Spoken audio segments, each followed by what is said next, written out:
The Gundam Breaker 4 Open Network test has come and gone, and I'm here to give you my thoughts on the test itself, the differences from the JP Closed Network test, and how I'm feeling going into the full release next month.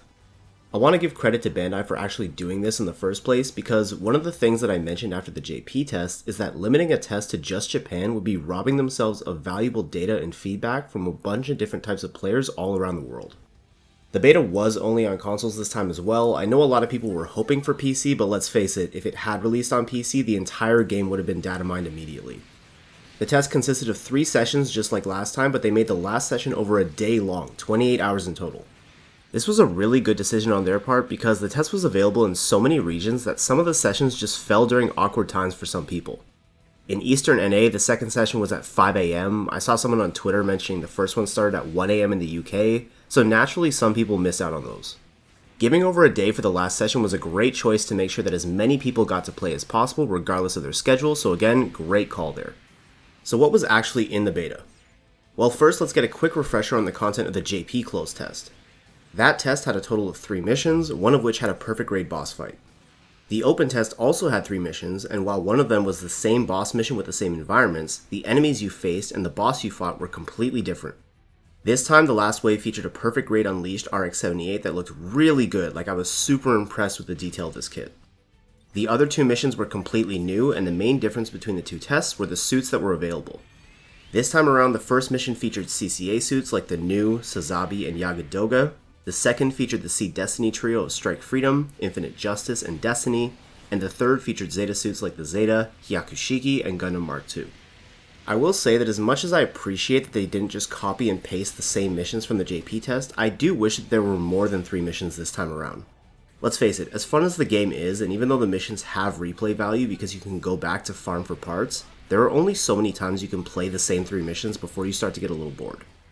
I think it would have made more sense to include the missions from the JP test in addition to these new ones, since JP players and anyone who played the JP version will have been able to play all 6 anyway, but maybe I'm just nitpicking. There was also a bounty hunter mode this time around that lets you fight different kits directly instead of going into a mission, and this also includes kits from other players.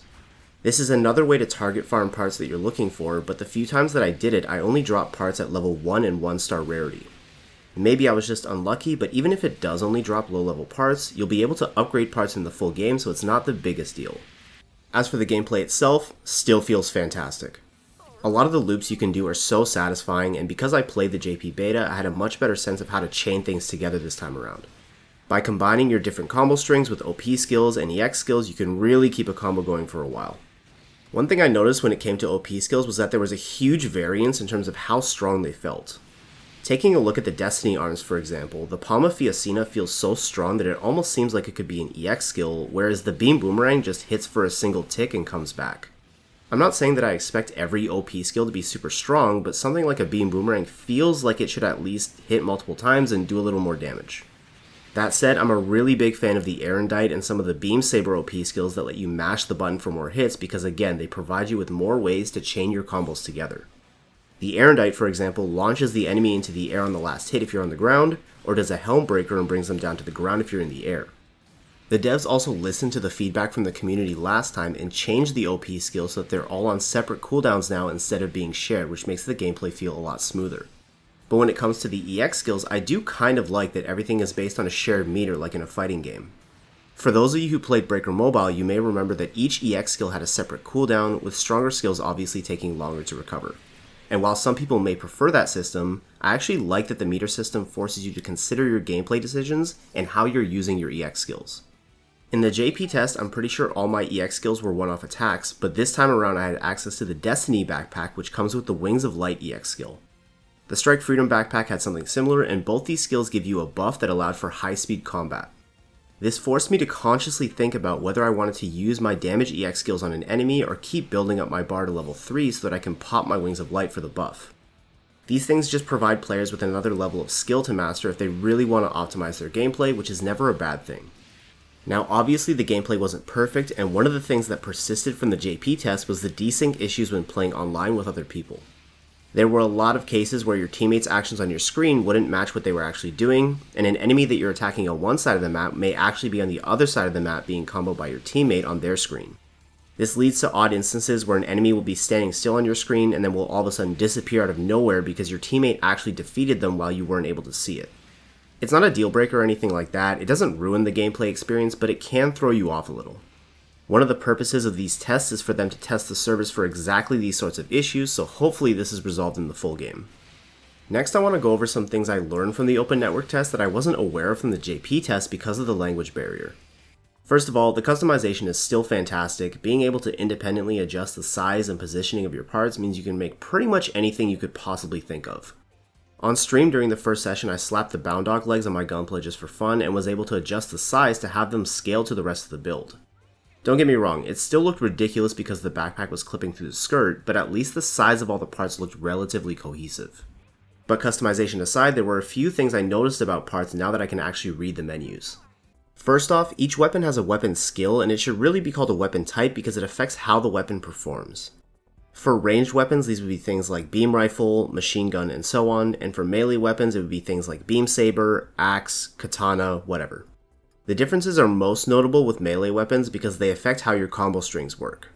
So an axe, for example, can do things like a downward smash to launch an enemy into the air, or charge up a heavy attack up to level 3 for massive damage. On the other hand, the Super Lacerda Beam Saber from the Strike Freedom and Infinite Justice has the Saber Twin Blade combo skill where holding the melee button twirls a double-ended beam saber around, continuously hitting enemies until you let go of the button or run out of boost. I highly recommend playing with two different melee weapon types because not only is it fun to learn the different strings for each type, but then learning how to combine the two together in your combos is super satisfying. Something else that I only figured out halfway through my session on the first day was the difference between part rarity and level. For the life of me, I could not understand how I would drop a Strike Freedom part that was 1-star rarity and then drop a Zagok part that was 4 stars. But after taking some time to look at the specs, I realized the difference. Part level determines the stats, whereas part rarity determines how many abilities that part rolls with. 1-star parts drop with 2 abilities, 2 stars drop with 3, 3 stars drop with 4, and 4 stars drop with 5. And these abilities can make a big difference in your gameplay. Some extend your max combo count, some let you recover HP as you land attacks, some increase your attack power when your health is low, and so on. I have a feeling that the real grind in this game is going to be getting the parts you want to drop with strong abilities that suit your build and playstyle. Using specific weapon combos can also grant you certain skills. The one example I was able to find in this test was the Strike Freedom's beam rifles, where equipping one in each hand gives you access to the EX skill where you combine the two and fire a Garrowby. I didn't see any others in my time playing the Open Network test, but I'm definitely excited to see what other combos are possible in the full game. Now, the thing I was looking forward to the most in this test was learning how the painting system works, because it was pretty confusing for me in the JP test. Not being able to read the menus meant that having 2 different places to save your own custom colors made no sense to me, and I kinda gave up on figuring it out so that I could spend more time playing. Now that I played the Open Network test, here's a quick rundown of how it works. When you go in to edit the color of a part, you're editing the actual RGB values and the brightness, and you can save that color in this screen with the rectangular color icons.